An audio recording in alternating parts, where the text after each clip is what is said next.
Hello friends, हम लोग कक्षा 11वीं एनसीईआरटी रसायन विज्ञान का तीसरा चैप्टर पढ़ रहे हैं, तत्वों का वर्गीकरण एवं गुणधर्मों में आवर्तिता। इसके 6 वीडियोस में मैंने आपको थ्योरी और 7वें वीडियो में प्रश्नोत्तर कराना शुरू किया था। अब हम इस 8वें वीडियो में प्रश्नोत्तर को आगे बढ़ाएंगे, जिसमें 16वां प्रश्न आ चुके हैं अपन। द्वितीय आवर्त के तत्वों में वास्तविक आयनन एंथैल्पी का क्रम इस प्रकार है। देखिए, आवर्त में जब हम लेफ्ट से राइट में जाते हैं तो आयनन एंथैल्पी का मान लगातार बढ़ना चाहिए, लेकिन बीच बीच में ऐसा होता है कि कुछ तत्व जो बाद में आते हैं उनका कम और पहले आते हैं उनका ज़्यादा हो जाता है, जबकि कंटिन्यू होना चाहिए। जैसे यहाँ पर देखिए, लिथियम के बाद बेरिलियम आना चाहिए तो बोरान आ गया है, क्योंकि ये इसके बाद आना चाहिए। कार्बन, फिर नाइट्रोजन आना चाहिए तो ऑक्सीजन आ गया है, फिर फ्लोरीन है, फिर नियॉन है। तो ये दो ऐसे हैं कि बेरिलियम यहाँ आना चाहिए बोरान के जगह में और नाइट्रोजन यहाँ आना चाहिए ऑक्सीजन के जगह में। ऐसा क्यों हुआ कि ये उलट गया है, इसको हमको व्याख्या करनी है। ठीक है, पहला देखिए क्या लिखा है, बेरिलियम की बोरान से अधिक क्यों है और ऑक्सीजन की नाइट्रोजन से और फ्लोरीन से कम क्यों है। तो सबसे पहले आप इलेक्ट्रॉनिक विन्यास देखिए। बेरिलियम का इलेक्ट्रॉनिक विन्यास 4 इलेक्ट्रॉन का होगा 1s² और 2s², जबकि बोरान का 5 है तो 1s², 2s², 2p1 हो गया। अब देखिए कि अगर हम 2s2 में से इलेक्ट्रॉन निकालेंगे तो हमको ज़्यादा ऊर्जा देनी पड़ेगी, जबकि 2p1 थोड़ा दूर में भी है इसलिए इसको कम ऊर्जा देनी पड़ेगी। और ये चूंकि पूरा भरा हुआ है, ये अर्धपूरित हो गया, इसलिए ऐसा हुआ कि बोरान की आयनन एंथैल्पी बेरिलियम से कम है, क्योंकि इसमें आपको ज़्यादा बाहर का इलेक्ट्रॉन निकालना पड़ रहा है। ठीक है, देखिए बोरान में इसके एक 2p कक्षक में एक अयुग्मित इलेक्ट्रॉन है, बेरिलियम में युग्मित इलेक्ट्रॉनों वाले पूर्ण पूरित 1s और 2s कक्षक हैं। ठीक है, 2s कक्षक हैं। जब हम एक ही मुख्य क्वांटम ऊर्जा स्तर पर विचार करते हैं तो s इलेक्ट्रॉन p इलेक्ट्रॉनों की तुलना में नाभिक की ओर अधिक आकर्षित होते हैं, क्योंकि s ज्यादा पास में होते हैं, p थोड़े दूर होते हैं, d और दूर, f और दूर होते हैं। बेरिलियम में बाह्यतम इलेक्ट्रॉन जो अलग किया जाएगा वह s इलेक्ट्रॉन होगा। ठीक है, वो s इलेक्ट्रॉन होगा, जबकि बोरान में बाह्यतम इलेक्ट्रॉन जो अलग किया जाएगा वो p इलेक्ट्रॉन होगा। उल्लेखनीय है कि नाभिक की ओर s इलेक्ट्रॉन का भेदन, एक s इलेक्ट्रॉन का भेदन 2p इलेक्ट्रॉन की तुलना में अधिक होता है। इस प्रकार बोरान का 2p इलेक्ट्रॉन बेरिलियम के 2s इलेक्ट्रॉन की तुलना में आंतरिक क्रोड इलेक्ट्रॉनों द्वारा अधिक परिरक्षित होता है। चूंकि बेरिलियम के 2s इलेक्ट्रॉनों की तुलना में बोरान को 2p इलेक्ट्रॉन अधिक सरलता से पृथक हो जाता है, बोरान का 2p इलेक्ट्रॉन अधिक सरलता से पृथक हो जाता है, अतः बेरिलियम की तुलना में बोरान की प्रथम आयनन एंथैल्पी का मान कम होता है। बहुत सारा प्रिंट मिस्टेक दे दिया है इस वेबसाइट ने, मैं आपको बता रहा हूं क्या है। 2s इलेक्ट्रॉन है बेरिलियम में, 2p इलेक्ट्रॉन है बोरान में। तो बोरान का जो 2p इलेक्ट्रॉन है आंतरिक इलेक्ट्रॉनों यानी 2s 1s इलेक्ट्रॉनों के द्वारा एक तो परिरक्षित है, शील्डिंग इफेक्ट, इसके कारण से भी आकर्षण बल कम हो गया नाभिक के साथ, और 2p थोड़ा बाहर में भी है, इसके कारण से दूर हो गया, इसलिए भी कम हो गया आकर्षण बल। तो जिसका आकर्षण कम रहता है उसको आसानी से पृथक कर सकते हो, इसलिए बोरान का 2p इलेक्ट्रॉन बेरिलियम के 2s इलेक्ट्रॉन की तुलना में ज्यादा आसानी से निकलता है, इसलिए उसकी आयनन एंथैल्पी कम है।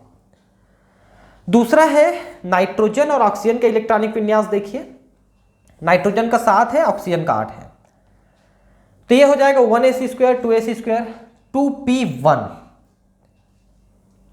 1 1। ठीक है, मतलब p में आप देखेंगे तो 3 ब्लॉक में एक एक इलेक्ट्रॉन है अभी नाइट्रोजन में। ठीक है, जब ऑक्सीजन में कहेंगे तो इसमें एक इलेक्ट्रॉन बढ़ जाएगा। तो आपको बता दें कि किसी भी उपकोष में अगर अर्धपूरित है या पूर्ण पूरित है तो वो ज़्यादा स्थायी हो जाता है। तो नाइट्रोजन में आप देखिए कि 3 इलेक्ट्रॉन हैं p कक्षक में, तो वो अर्धपूरित है, उसमें से इलेक्ट्रॉन निकालना ज़्यादा मुश्किल है। जबकि ऑक्सीजन में अब अर्धपूरित से थोड़ा ज़्यादा हो गया, एक एक्स्ट्रा इलेक्ट्रॉन हो गया, इसको ये आसानी से दे देगा, जिसके कारण से इसकी आयनन एंथैल्पी कम हो जाती है। ठीक है, स्पष्ट है कि नाइट्रोजन में तीनों बाह्यतम 2p इलेक्ट्रॉन विभिन्न p कक्षकाओं में वितरित है, हुंड का नियम। जबकि ऑक्सीजन के चारों 2p इलेक्ट्रॉनों में से 2 2p इलेक्ट्रॉन एक ही 2p ऑर्बिटल में है, फलतः इलेक्ट्रॉन प्रतिकर्षण बल बढ़ जाता है। इनमें इलेक्ट्रॉन प्रतिकर्षण बढ़ जाता है, जिससे निकलना आसान हो जाता है। ठीक है, फलस्वरूप नाइट्रोजन के तीनों 2p इलेक्ट्रॉनों में से एक इलेक्ट्रॉन पृथक करने की तुलना में ऑक्सीजन के चारों 2p इलेक्ट्रॉनों में से चौथे इलेक्ट्रॉन को पृथक करना ज्यादा सरल होता है। अतः ऑक्सीजन की प्रथम आयनन एंथैल्पी का मान नाइट्रोजन से कम होता है। यही काम फ्लोरीन के लिए भी लागू होता है। ठीक है, आप इस तथ्य की व्याख्या किस प्रकार करेंगे कि सोडियम की प्रथम आयनन एंथैल्पी मैग्नीशियम की प्रथम आयनन एंथैल्पी से कम है, किंतु इसकी द्वितीयक आयनन एंथैल्पी मैग्नीशियम की द्वितीयक आयनन एंथैल्पी से अधिक है। सोडियम से एक इलेक्ट्रॉन और मैग्नीशियम से इलेक्ट्रॉन निकालोगे तो सोडियम को कम ऊर्जा देनी पड़ेगी, मैग्नीशियम को ज़्यादा ऊर्जा देनी पड़ेगी। लेकिन जब दूसरा इलेक्ट्रॉन निकालना चाहोगे तब सोडियम को ज़्यादा देनी पड़ेगी और मैग्नीशियम को कम देनी पड़ेगी। तो ये अंतर क्यों होता है, देखिए आप इलेक्ट्रॉनिक विन्यास से समझिए। पहले सोडियम और मैग्नीशियम का इलेक्ट्रॉनिक विन्यास देखिए, 1s2 2s2 2p6 3s1 और मैग्नीशियम का 3s2।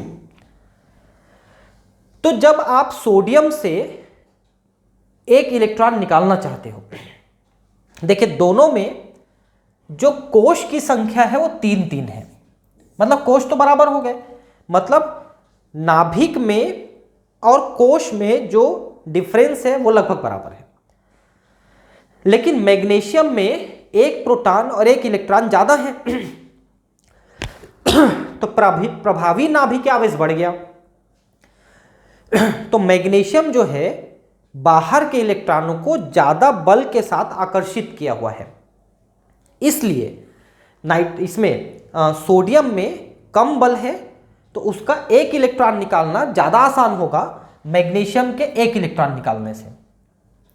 तो जब आप एक इलेक्ट्रॉन इसका निकाल देंगे तो कम ऊर्जा से निकलेगा, इसका निकालना चाहेंगे तो ज्यादा ऊर्जा देनी पड़ेगी, एक इलेक्ट्रॉन निकालना चाहेंगे तो पहला वाला। जब ये इलेक्ट्रॉन निकल जाते हैं, इसके लिए पहले वाले को कम और दूसरे वाले को ज्यादा देनी पड़ेगी, क्योंकि वैसे भी आवर्त सारणी में वो दाएं ओर स्थित है, तो दाएं ओर के लिए ज्यादा आयनन एंथैल्पी होता है, मैग्नीशियम के लिए भी। अब देखिए जब आप एक एक इलेक्ट्रॉन निकाल दिए तो अब सोडियम में ये बचा, लेकिन मैग्नीशियम में अभी भी 3s1 बचा हुआ है, एक ठो बचा हुआ है अभी। जब आप इसमें से इलेक्ट्रॉन निकालना चाहेंगे तो निश्चित है कि 2p में से इलेक्ट्रॉन निकालना 3s के इलेक्ट्रॉन को निकालने से ज्यादा मुश्किल रहेगा। इसलिए पहले इलेक्ट्रॉन इससे आसान इससे मुश्किल, दूसरा इलेक्ट्रॉन इससे मुश्किल इससे आसान होता है। इसलिए आयनन एंथैल्पी का मान पहले इलेक्ट्रॉन के लिए अलग होता है, दूसरे इलेक्ट्रॉन के लिए बिल्कुल उलट जाता है, मैग्नीशियम में और सोडियम में। उसी चीज को यहां पर लिखा है, एक बार पढ़ देता हूं, कोई गलत चीज लिखा होगा तो बता देता हूं मैं आपको। चूंकि सोडियम परमाणु क्रमांक 11 में मैग्नीशियम परमाणु क्रमांक 12 की तुलना में कम नाभिकीय आवेश है, सोडियम की प्रथम आयनन एंथैल्पी मैग्नीशियम की तुलना में कम होगी। ठीक है, प्रथम इलेक्ट्रॉन निकलने के बाद सोडियम धन आयन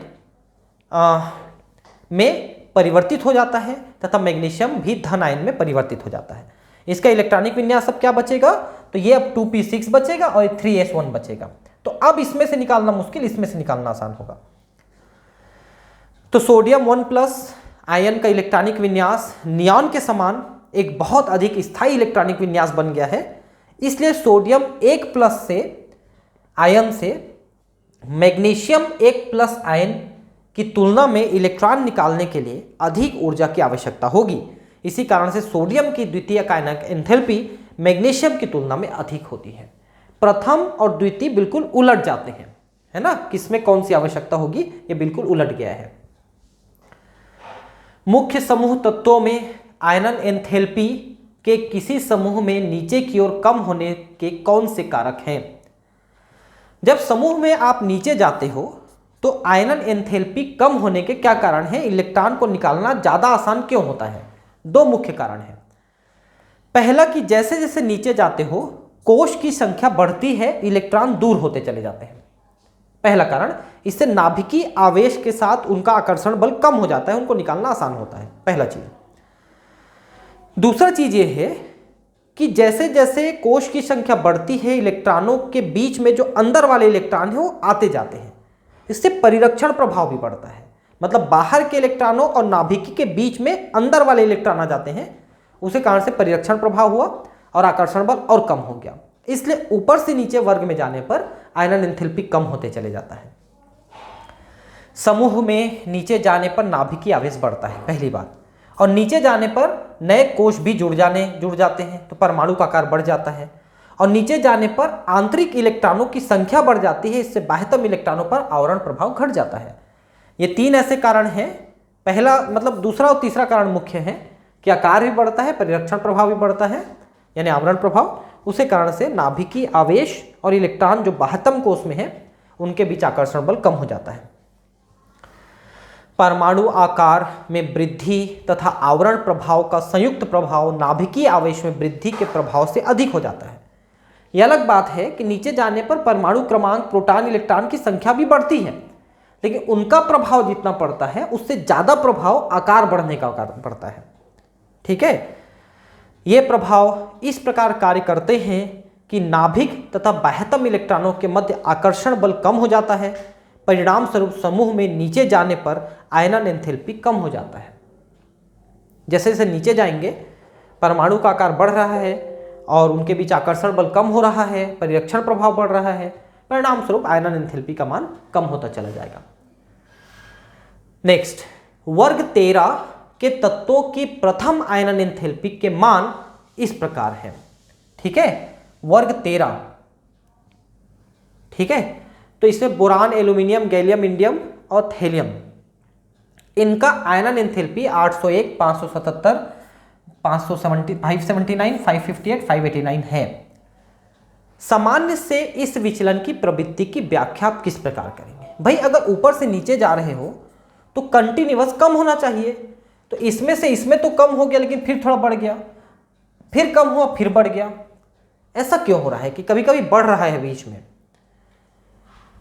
तो इसको समझने के लिए हमको इलेक्ट्रॉनिक विन्यास समझना पड़ेगा, क्योंकि परिरक्षण प्रभाव कहीं पर है कहीं पर नहीं है, उसके कारण से।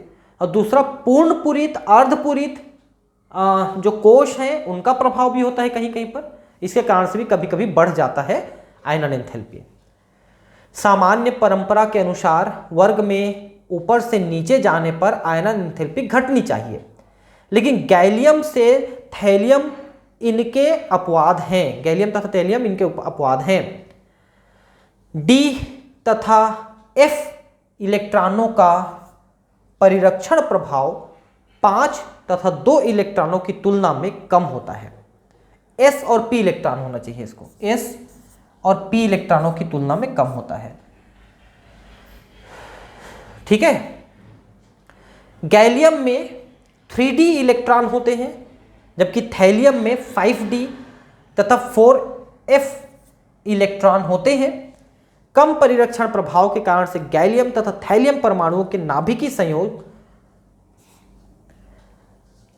संयोजी इलेक्ट्रॉनों को मजबूती से बांधे रखते हैं। इसी कारण से पड़ोसी तत्वों की तुलना में इनकी आयनन एंथैल्पी अधिक होती है। तो आकर्षण बल ज्यादा हो जाता है कहीं कहीं पर, इसलिए थोड़ा ज्यादा हो जाता है पहले की तुलना में, जबकि कम होना चाहिए था। सिद्धांत तो ये है।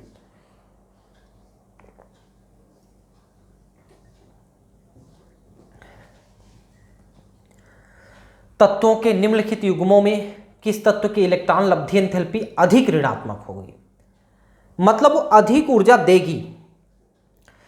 तो ध्यान रखिए कि वर्ग में जितना ऊपर रहेगा वो उतना अधिक ऊर्जा देगा, और जितना नीचे रहेगा वो उतना कम ऊर्जा देगा। और अगर हम राइट हैंड में जाएंगे तो ज़्यादा ऊर्जा देगा, लेफ्ट हैंड में जाएंगे तो कम ऊर्जा देगा। अब देखिए यहाँ पर ऑक्सीजन तथा फ्लोरीन की तुलना करना है, फ्लोरीन और क्लोरीन की तुलना करना है। मतलब एक में तो ये राइट हैंड में गया है, दूसरे में ये नीचे की तरफ गया है, दोनों की तुलना करनी है। तो राइट हैंड में गया है तो इसकी इलेक्ट्रॉन लब्धि एंथैल्पी कम है, इसकी ज़्यादा है, और नीचे गए हैं तो इसकी ज़्यादा है, इसकी कम है, क्योंकि यही सिद्धांत हमने अभी तक पीरियोडिक टेबल में पढ़ा है। फ्लोरीन की इलेक्ट्रॉन लब्धि एंथैल्पी अधिक ऋणात्मक होगी, मतलब अधिक ऊर्जा देगी। ऑक्सीजन से फ्लोरीन तक जाने में परमाणु आकार घटता है, नाभिकीय आवेश बढ़ता है। दोनों कारक फ्लोरीन की इलेक्ट्रॉन लब्धि एंथैल्पी के मान को अधिक ऋणात्मक बनाते हैं, क्योंकि ये आने वाले इलेक्ट्रॉन के लिए नाभिकीय आकर्षण में वृद्धि करते हैं, और जब आप इलेक्ट्रॉन दे दोगे तो उसमें से बहुत सारी ऊर्जा निकल जाएगी, तो अधिक ऋणात्मक है। क्लोरीन चूंकि नीचे में है फ्लोरीन की तुलना में, तो नाभिकीय आवेश कम हो जाएगा, इसलिए इलेक्ट्रॉन लेने में कम ऊर्जा खर्च करेगा। तो फ्लोरीन की ज़्यादा ऋणात्मक और क्लोरीन की कम ऋणात्मक। क्लोरीन की इलेक्ट्रॉन लब्धि एंथैल्पी अधिक ऋणात्मक होती है, गलत लिख दिया है, फ्लोरीन की होगी, फ्लोरीन की अधिक ऋणात्मक होगी। फ्लोरीन सबसे ज़्यादा ऊर्जा देगी, क्लोरीन उससे कम। फ्लोरीन, क्लोरीन, ब्रोमीन, आयोडीन में कम होता जाएगा ऋणात्मकता, कम ऊर्जा देंगे लोग, क्योंकि आकार बढ़ रहा है ना, आकार बढ़ेगा तो ऊर्जा कम खर्च करेंगे इलेक्ट्रॉन लेने के लिए। वो वहाँ पर गलत उत्तर है, आप थोड़ा सा सुधार लेंगे उसको। नेक्स्ट, आप क्या सोचते हैं कि ऑक्सीजन की द्वितीयक इलेक्ट्रॉन लब्धि एंथैल्पी प्रथम इलेक्ट्रॉन लब्धि एंथैल्पी के समान धनात्मक, अधिक ऋणात्मक, कम ऋणात्मक होगी? अपने उत्तर की पुष्टि करें। पहली बात ये कि ऑक्सीजन का इलेक्ट्रॉनिक विन्यास अगर देखते हैं तो उसके बाह्यतम कोश में 6 इलेक्ट्रॉन हैं, वो 2 इलेक्ट्रॉन लेकर के अपनी अष्टक पूर्ण करना चाहती है, इसलिए वो इलेक्ट्रॉन लेगी तो ऊर्जा देगी। ऊर्जा देगी का मतलब उसकी ऊर्जा एंथैल्पी जो है वो ऋणात्मक होगी, पहली बात। अब जब पहली इलेक्ट्रॉन लेगी तो उससे कुछ ऊर्जा देगी, फिर दूसरी इलेक्ट्रॉन लेगी तो उससे भी कुछ ऊर्जा देगी। लेकिन अब दिक्कत यह है कि पहली बार जब आप उसको इलेक्ट्रॉन देते हैं तो वो ऊर्जा काफी मात्रा में दे देगी, लेकिन अब उसके पास एक एक्स्ट्रा इलेक्ट्रॉन आ चुका है जो कि उसमें ऋण आवेश चढ़ा चुका है। अब एक और इलेक्ट्रॉन आप देना चाहते हैं तो वो जो ऋण आवेश है, जो एक्स्ट्रा इलेक्ट्रॉन है, वो और आने वाले इलेक्ट्रॉन को प्रतिकर्षित कर देगा, इसलिए दूसरा इलेक्ट्रॉन देना आपके लिए आसान नहीं होगा। तो आसान नहीं होगा का मतलब उसमें फिर आपको ऊर्जा बाहर से देनी पड़ सकती है, ये है। तो पहली वाली ऋणात्मक होगी और दूसरी वाली धनात्मक होगी, ये पॉसिबल है। देखिए, ये देखिए, एक ऑक्सीजन को पहले एक इलेक्ट्रॉन दिए तो O- बना, इस समय इसने ऊर्जा खर्च किया, ऊर्जा इसमें से निकला। लेकिन अब ये जो माइनस चार्ज है एक और इलेक्ट्रॉन आने को मना करेगी, इसलिए आपको ऊर्जा इसको बदले में देनी पड़ेगी। ये देखिए, O- में से एक इलेक्ट्रॉन और डालते हैं, O2- बनाना चाहते हैं, इस समय आपको ऊर्जा उसको देनी पड़ेगी, वो ऊर्जा नहीं देगी। एक इलेक्ट्रॉन लेने के लिए तो ऊर्जा दे दिया उसने, लेकिन दूसरा इलेक्ट्रॉन लेने के लिए ऊर्जा खर्च नहीं करेगा, बोलेगा मेरे पास इलेक्ट्रॉन एक्स्ट्रा है भैया, एक इलेक्ट्रॉन हो तो प्रतिकर्षित कर रहे हैं, मैं क्या करूं, नहीं आने दे रहा है, तो फिर आप बदले में ऊर्जा दोगे, तब वो दूसरा इलेक्ट्रॉन लेगा। तो पहली इलेक्ट्रॉन देने में उसने सिर्फ 141 किलो जूल की ऊर्जा दी थी, लेकिन जब आप उसको दूसरा इलेक्ट्रॉन देना चाहते हो तो उसने 780 किलो जूल ऊर्जा लिया, जितना दिया नहीं उससे ज्यादा ले लिया, उसने कई गुना ज्यादा ले लिया। ये प्रॉब्लम है। तो वो चीज मैंने यहां पर लिखा है, आप देख लेना, उसको ठीक से लिख लेना कि पहली बार इलेक्ट्रॉन दोगे तो ऊर्जा देगी यानी ऋणात्मक होगी, दूसरी बार इलेक्ट्रॉन देना चाहोगे तो ऊर्जा नहीं देगी, ऊर्जा लेगी यानी धनात्मक होगी। इस बात को ध्यान रखेंगे। नेक्स्ट, इलेक्ट्रॉन लब्धि एंथैल्पी और इलेक्ट्रॉन ऋणात्मकता में क्या मूल अंतर है? देखिए, इलेक्ट्रॉन लब्धि एंथैल्पी का मतलब है आप उसको इलेक्ट्रॉन दे देते हो तो बदले में वो ऊर्जा देगा या लेगा, वो इलेक्ट्रॉन लब्धि एंथैल्पी है। लेकिन इलेक्ट्रोनिगेटिविटी, इलेक्ट्रॉन ऋणात्मकता का मतलब है कि जब ये शेयर करके, जैसे मान लो कि ऑक्सीजन है, वो एक हाइड्रोजन इधर और एक हाइड्रोजन इधर से एक एक इलेक्ट्रॉन के द्वारा वो साझा किया हुआ है, जिसको अपन सहसंयोजक बंध कहते हैं। तो साझा के इलेक्ट्रॉनों को अपने तरफ आकर्षित करने की जो पावर होती है वो इलेक्ट्रॉन ऋणात्मकता होती है। दोनों अंतर है। इलेक्ट्रॉन दे दोगे तो बदले में ऊर्जा देगी लेगी, ये इलेक्ट्रॉन लब्धि एंथैल्पी है। लेकिन जब इसने किसी के साथ इलेक्ट्रॉन साझा किया है तो साझा के इलेक्ट्रॉन को अपने तरफ आकर्षित करने की जो क्षमता दम है वो इलेक्ट्रॉन ऋणात्मकता या इलेक्ट्रोनिगेटिविटी है। सबसे ज्यादा रहती है फ्लोरीन की 4, पॉलिंग स्केल में नापते हैं 4, है ना। ऑक्सीजन की 3.5, नाइट्रोजन की 3, क्लोरीन की 3, हाइड्रोजन की 2.1। इलेक्ट्रॉन लब्धि एंथैल्पी किसी विलगित गैसीय परमाणु की एक अतिरिक्त इलेक्ट्रॉन ग्रहण करने की प्रवृत्ति को संदर्भित करती है, जबकि विद्युत ऋणात्मकता किसी परमाणु के द्वारा सहसंयोजक बंध में साझा के इलेक्ट्रॉन को अपनी ओर खींचने की प्रवृत्ति है। इस प्रकार ये दोनों गुण एक दूसरे से बिल्कुल भिन्न हैं, जबकि दोनों एक परमाणु द्वारा इलेक्ट्रॉन को आकर्षित करने की प्रवृत्ति को ही संदर्भित करते हैं, दोनों ही, लेकिन दोनों की डेफिनेशन बिल्कुल अलग हो गई। सभी नाइट्रोजन यौगिकों में नाइट्रोजन की विद्युत ऋणात्मकता पॉलिंग स्केल पर 3 है। आप इस कथन पर अपनी क्या प्रतिक्रिया देंगे? ये गलत लिखा है। हालांकि विलगित जो नाइट्रोजन है उसका हम 3 मानेंगे, लेकिन अलग अलग कंपाउंड बनाते समय उनमें वो कितनी विद्युत ऋणात्मकता दर्शा रही है वो अलग हो सकती है। इसलिए यह कहना कि सभी में बराबर है 3 है, ये गलत है। यह कथन विवादास्पद है क्योंकि एक परमाणु की विद्युत ऋणात्मकता उसके सभी यौगिकों में स्थिर नहीं होती है। यह संकरण अवस्था तथा ऑक्सीकरण अवस्था के साथ बदलते रहती है। उदाहरण के लिए नाइट्रोजन ऑक्साइड तथा NO2 में नाइट्रोजन की विद्युत ऋणात्मकता ऑक्सीकरण अवस्थाओं में भिन्नता के कारण से भिन्न होती है। अब इसको बहुत ज़्यादा डिटेल में हम इसमें बात नहीं करेंगे कि क्यों ऐसा डिफरेंस है, लेकिन आपको समझ में आ जाना चाहिए कि ये ऑक्सीकरण अवस्था बदलने के कारण से थोड़ी विद्युत ऋणात्मकता बदल जाती है। इसलिए सभी यौगिकों में लगभग तो बराबर हो सकती है, लेकिन थोड़ी बहुत अंतर आ सकती है। नेक्स्ट, उस सिद्धांत का वर्णन कीजिए जो परमाणु की त्रिज्या से संबंधित होता है। पहला, जब वह इलेक्ट्रॉन प्राप्त करता है। दूसरा, जब वह इलेक्ट्रॉन त्याग करता है। तो जब वो इलेक्ट्रॉन प्राप्त करेगा तो ऋण आयन बनाएगा, वो परमाणु की त्रिज्या से ज़्यादा बड़ी हो जाएगी, और जब वो इलेक्ट्रॉन त्याग करेगा तो धन आयन बनाएगा और उसकी त्रिज्या परमाणु की त्रिज्या से कम हो जाएगी। इस बात को हम पहले के भी एक क्वेश्चन में कर चुके हैं, लेकिन फिर से एक बार इसको मैं पढ़ा देता हूं आपको क्या लिखा है। जब परमाणु एक या अधिक इलेक्ट्रॉन प्राप्त करता है तब ऋण आयन बनता है। परमाणु के ऋण आयन में परिवर्तन के दौरान एक या अधिक इलेक्ट्रॉन परमाणु के संयोजी कोष से जुड़ जाते हैं। नाभिकीय आवेश जनक परमाणु के समान ही रहता है। भाई, नाभिक में प्रोटॉन नहीं बढ़ा है, सिर्फ इलेक्ट्रॉन बढ़ा है, तो प्रभावी नाभिकीय आवेश कम हो गया। उसके कारण से इलेक्ट्रॉनों के साथ उनका जो आकर्षण है वो थोड़ा कम हो गया, वो थोड़ी दूर चले जाएंगे। संयोजी कोष में इलेक्ट्रॉनों की संख्या में वृद्धि इलेक्ट्रॉनों द्वारा परस्परीय परिरक्षण की अधिकता के कारण प्रभावी नाभिकीय आवेश को कम कर देती है। परिणाम स्वरूप इलेक्ट्रॉन मेघ विस्तृत हो जाता है और आयनिक त्रिज्या बढ़ जाती है।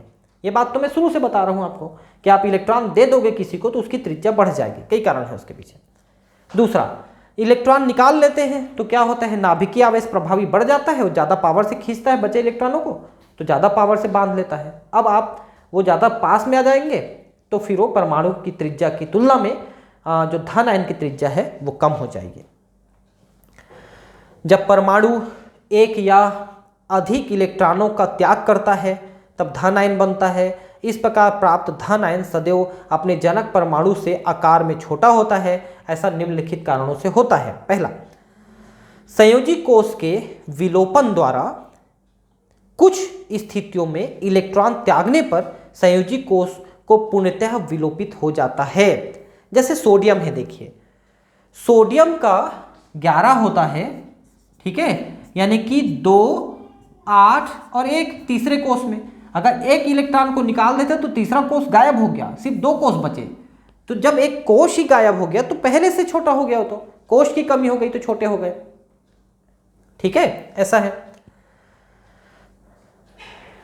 बाह्यतम कोष विलुप्त होने के कारण धन आयन के आकार में कमी आ जाती है, पहला कारण यह हुआ।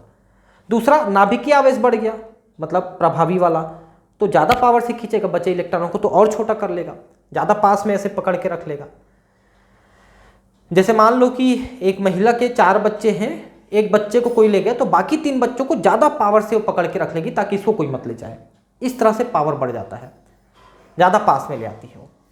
प्रभावी नाभिकीय आवेश में वृद्धि के द्वारा धन आयन में इलेक्ट्रॉनों की संख्या जनक परमाणु से कम हो जाती है। कुल नाभिकीय आवेश समान रहता है तो प्रभावी नाभिकीय आवेश बढ़ जाता है। परिणाम स्वरूप इलेक्ट्रॉन नाभिक से अधिक दृढ़ता से जुड़े रहते हैं, जिसके कारण से आकार में कमी आ जाती है।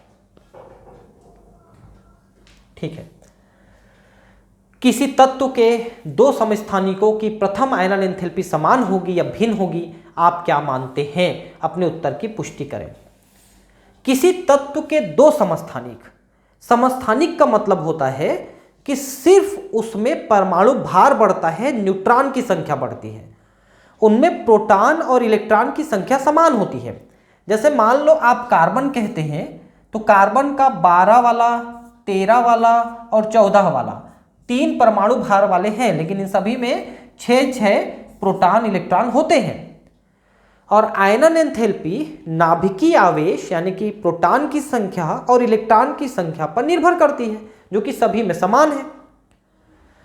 इसलिए इनकी जो आयनन एंथैल्पी है वो एक समान होगी। धातु अधातु में मुख्य अंतर क्या है?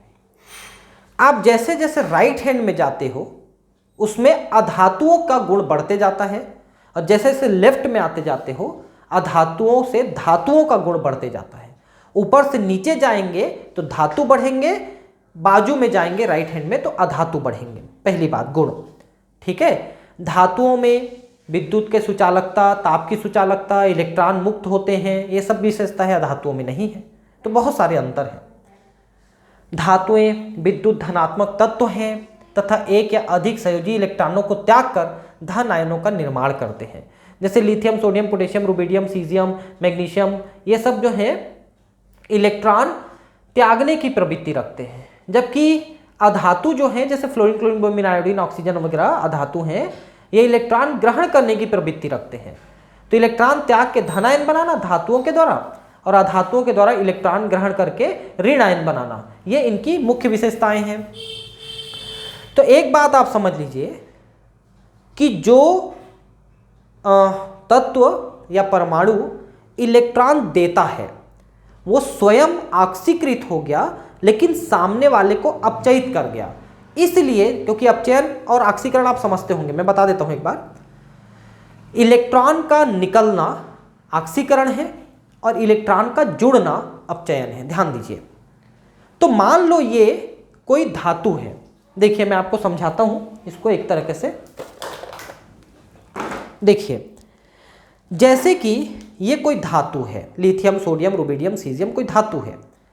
ये कोई अधातु है, फ्लोरीन, क्लोरीन, ब्रोमीन, आयोडीन कोई अधातु है।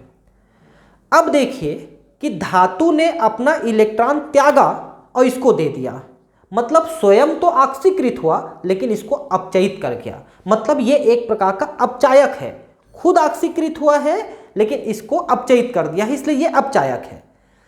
जबकि ये खुद अपचयित हुआ है लेकिन सामने वाले को ऑक्सीकृत कर दिया है, इसलिए ये ऑक्सीकारक होगा। ये ऑक्सीकृत होकर सामने वाले को अपचयित किया, इसलिए ये अपचायक हुआ। ये अपचयित होकर सामने वाले को ऑक्सीकृत किया, इसलिए ऑक्सीकारक होगा। मतलब जो ऑक्सीकृत होता है वो अपचायक होता है और जो अपचयित होता है वो ऑक्सीकारक होता है। इस एक विशेष बात को अगर आप समझ जाएंगे तो आपको ऑक्सीकरण अपचयन वाले चैप्टर में भी समझाने में दिक्कत नहीं होगा, समझने में दिक्कत नहीं होगा। ठीक है, ये एक अपचायक के रूप में कार्य करते हैं। धातुएं इलेक्ट्रॉन दे देते हैं, सामने वाले को अपचयित करते हैं। इनकी आयनन एंथैल्पी कम होती है, इलेक्ट्रॉन लब्धि एंथैल्पी भी कम ऋणात्मक होती है, विद्युत ऋणात्मकता भी कम होती है, सभी चीजें कम है। ये बेसिक ऑक्साइड्स बनाती हैं, मतलब इनके जो ऑक्साइड हैं वो क्षारीय होते हैं। जैसे सोडियम हाइड्रोक्साइड, पोटेशियम हाइड्रोक्साइड, ये क्षारीय है। ठीक है, दूसरी तरफ अधातुएं विद्युत ऋणात्मक तत्व हैं, यानी कि इलेक्ट्रॉन को खींचने की कोशिश करते हैं तथा अपने संयोजी कक्ष में एक या अधिक इलेक्ट्रॉन ग्रहण कर ऋण आयन बनाने की प्रवृत्ति रखते हैं। जैसे फ्लोरीन, क्लोरीन, ब्रोमीन, आयोडीन एक इलेक्ट्रॉन लेते हैं। ठीक है, ये ऑक्सीकारक के रूप में कार्य करती हैं। इनकी आयनन एंथैल्पी, इलेक्ट्रॉन लब्धि एंथैल्पी, विद्युत ऋणात्मक सब अधिक होते हैं। ये अम्लीय ऑक्साइड बनाते हैं। ये 2-3 चीज़ों को आप विशेष ध्यान रखेंगे कि इनके ऑक्साइड कैसे हैं, तो अम्लीय हैं, जबकि इनके क्षारीय ऑक्साइड हैं। ठीक है। नेक्स्ट, आवर्त सारणी का उपयोग करते हुए प्रश्नों के उत्तर दीजिए। पहला, उस तत्व का नाम बताइए जिसके बाह्यतम उपकोष में 5 इलेक्ट्रॉन उपस्थित होंगे। दूसरा, उस तत्व का नाम बताइए जिसकी प्रवृत्ति 2 इलेक्ट्रॉनों को त्यागने की हो। तीसरा, उस तत्व का नाम बताइए जिसकी प्रवृत्ति 2 इलेक्ट्रॉन को प्राप्त करने की हो। चौथा, उस वर्ग का नाम बताइए जिसमें सामान्य तापक्रम पर धातु, अधातु, द्रव और गैस उपस्थित हो। ठीक, सभी चीजें उपस्थित होना चाहिए। बढ़िया। पहला है, उस तत्व का नाम बताइए जिसके बाह्यतम उपकोष में 5 इलेक्ट्रॉन हो। तो पहले वाले का उत्तर है फ्लोरीन। ये देखिए, बाह्यतम उपकोष क्या है, दूसरे में 2s² 2p5 है, तो टोटल हो गया 7। ठीक है, आपको दूसरा बाह्य उपकोष का नाम पूछ रहा है, 5 इलेक्ट्रॉन होने चाहिए, तो 5 इलेक्ट्रॉन यहां पर हैं, देख सकते हैं। उस तत्व का नाम बताइए जिसकी प्रवृत्ति 2 इलेक्ट्रॉन त्यागने की हो। तो मैग्नीशियम अपने अंतिम 2 इलेक्ट्रॉन को त्याग करके Mg2+ बनाने की कोशिश करता है। कैल्शियम के लिए भी लिख सकते हैं। ठीक है, मैग्नीशियम, कैल्शियम, ये सब 2 है ना। उस तत्व का नाम बताइए जो 2 इलेक्ट्रॉन प्राप्त करना चाहते हो। तो ऑक्सीजन में 2 इलेक्ट्रॉन की कमी है, तो 2 इलेक्ट्रॉन लेकर के ऑक्सीजन 2- बनाते हैं। उस वर्ग का नाम बताइए जिसमें सामान्य ताप पर धातु, अधातु, द्रव, गैस सब उपस्थित हो। ठीक है, तो एक तो द्रव धातु कौन सा है, तो द्रव धातु मरकरी है जो वर्ग 12 में है, और गैलियम है जो वर्ग 13 में है। गैलियम हालांकि 29 डिग्री में पिघलता है, तो सामान्य तापक्रम पर भी ये भी पिघल जाता है जहां तक है। ठीक है, द्रव अधातु ब्रोमीन है जो वर्ग 17 में है। ऊपर से नीचे जा रहे हैं तो वो वर्ग है ना, तो वर्ग 12 है, 13 है, 17 है, ऐसा वर्ग बता रहे हैं अपन। गैसीय अधातुएं फ्लोरीन तथा क्लोरीन वर्ग 17 में है, ऑक्सीजन वर्ग 16 में है, नाइट्रोजन वर्ग 15 में है। ये सभी गैसीय अधातु हैं। ठीक है, तो उतने सारी चीजें हमने इस प्रश्न के उत्तर में लिखा है। प्रथम वर्ग के तत्वों के लिए अभिक्रियाशीलता का बढ़ता हुआ क्रम है लिथियम से ज्यादा सोडियम, से ज्यादा पोटेशियम, रुबिडियम, सीजियम, जबकि वर्ग 17 के तत्वों में फ्लोरीन, क्लोरीन, ब्रोमीन, आयोडीन में कम होता जा रहा है। इसकी व्याख्या करें। देखिए, प्रथम वर्ग की क्रियाशीलता इलेक्ट्रॉन त्यागने पर आधारित है। तो जैसे ऊपर से नीचे जाएंगे इलेक्ट्रॉन त्यागने की प्रवृत्ति बढ़ती जाती है, क्योंकि वो इलेक्ट्रॉन बाह्य कोश में जाते जाते हैं, तो आराम से इलेक्ट्रॉन त्यागना उनको आसान होते चले जाता है।